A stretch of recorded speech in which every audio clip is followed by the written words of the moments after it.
Again, this is Dr. Ajay Shah. This is our Happiness Interactive Workshop. This is segment number 14. Please view on YouTube segment 1 to 13.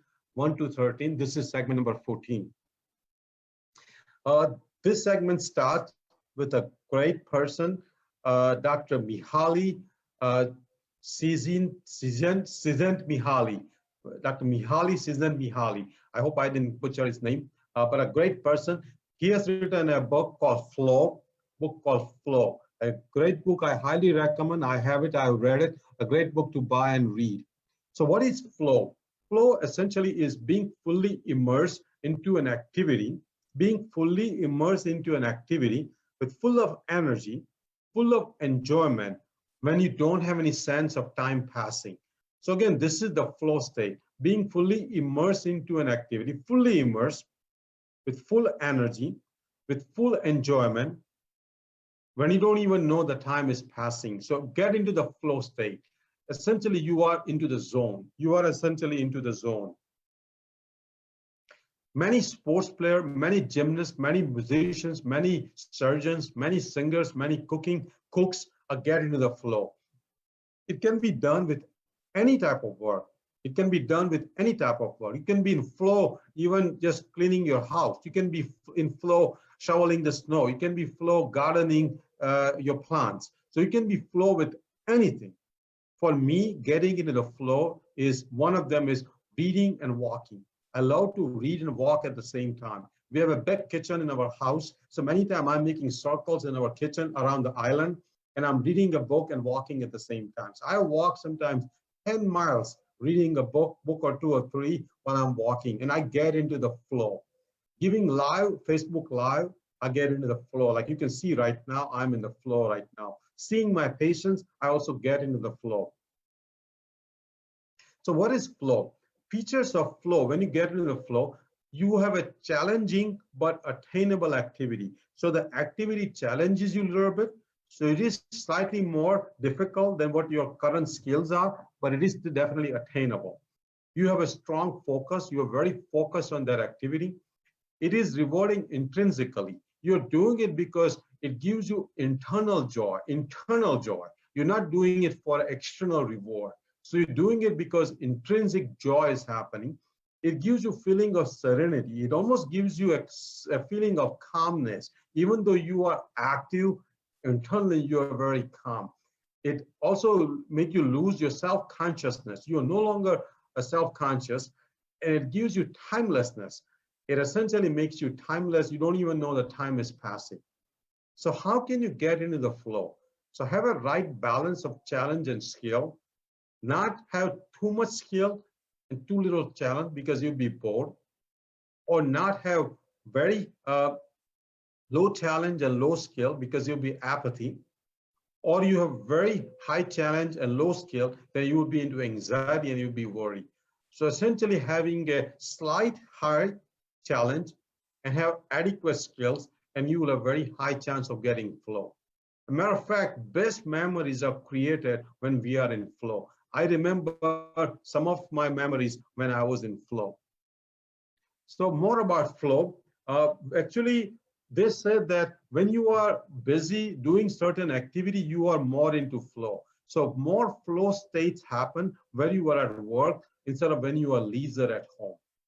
More flow happens when you're working, when you are retired. So again, flow paradoxically happens when you actually are active. Most people think that leisure will give you more fun, but in my opinion, and Dr. Mihaly's opinion, actually getting active, getting into flow gives you more happiness and more joy.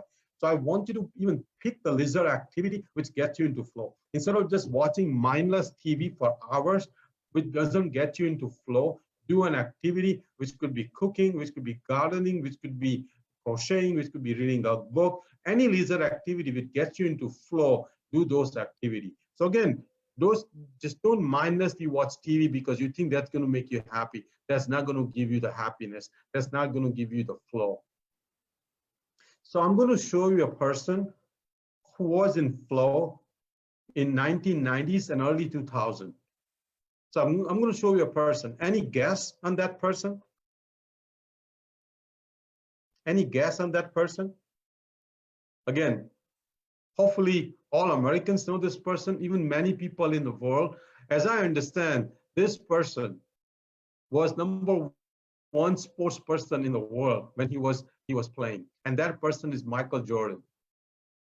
Great player from Chicago Bulls, wearing number 23 jersey.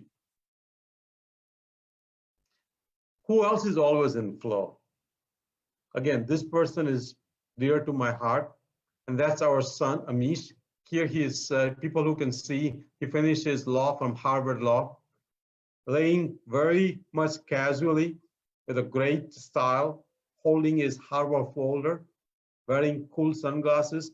He's always in the flow.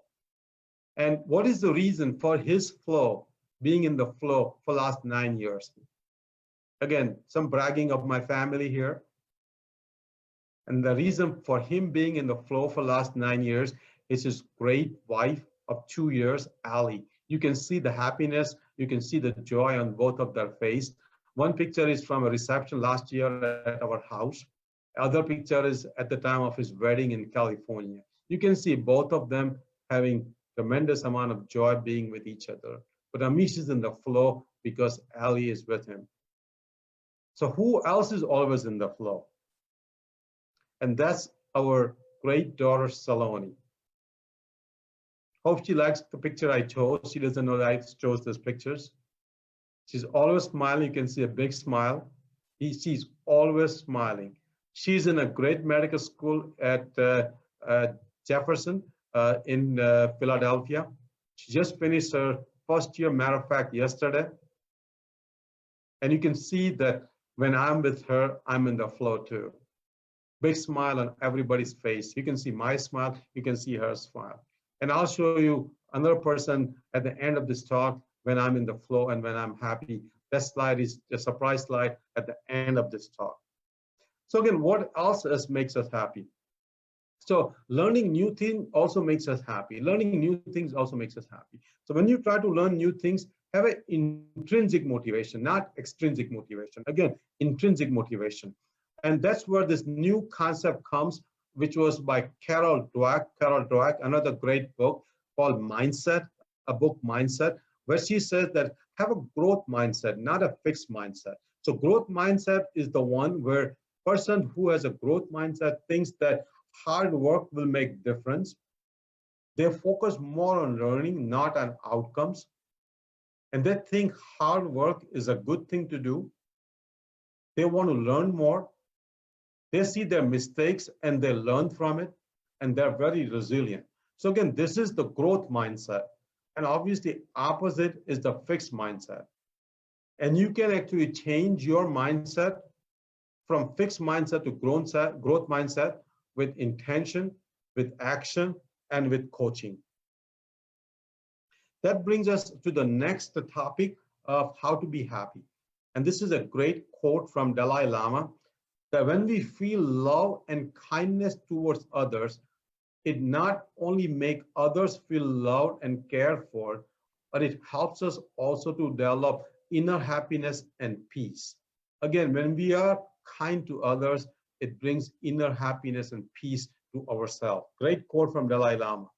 So that brings us to the next slide, next topic, the kindness to ourselves, called self-compassion, and kindness to others brings us the happiness. Again, kindness to ourselves. So it starts with self-compassion. If we are kind to ourselves, it definitely will give us more happiness, more joy.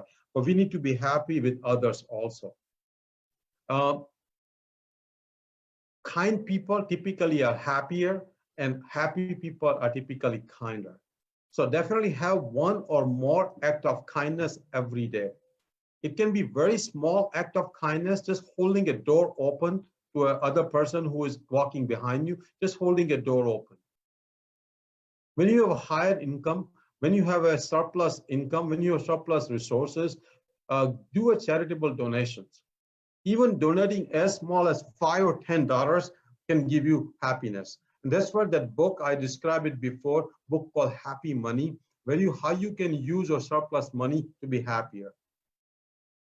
The next thing is taking a ownership of a living thing. This also gives a lot of happiness and a lot of joy. To give you an example, when a mom who has suffered mental illness and depression, when a child is born, suddenly that mom has a new energy, new lease on the life, new happiness, new joy. So again, taking ownership of a living thing. There was a study done where a nursing home person was given a living plant to water the plant, to watch out the condition of the plant. That person was happier. So taking care of any living thing, even taking care of a pet, owning a dog or a cat also give you more chance of happiness, particularly if you're living alone, if you're a lonely person.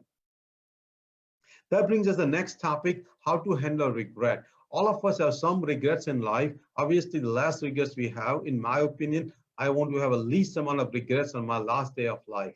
So how to handle regrets? Regret of omission typically lasts longer.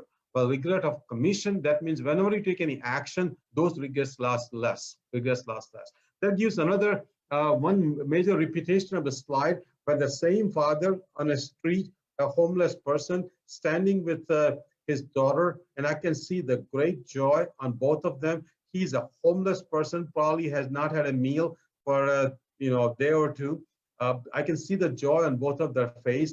Daughter almost thinks that her father is the king of this planet, king of this earth, and I can see that joy and happiness on daughter's face as if she is a daughter of Bill Gates. Again, a great slide. Hope you can see it.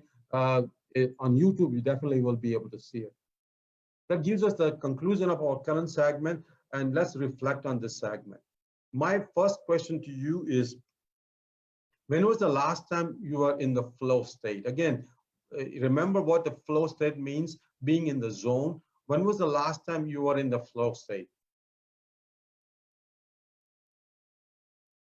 When was the last act of your kindness?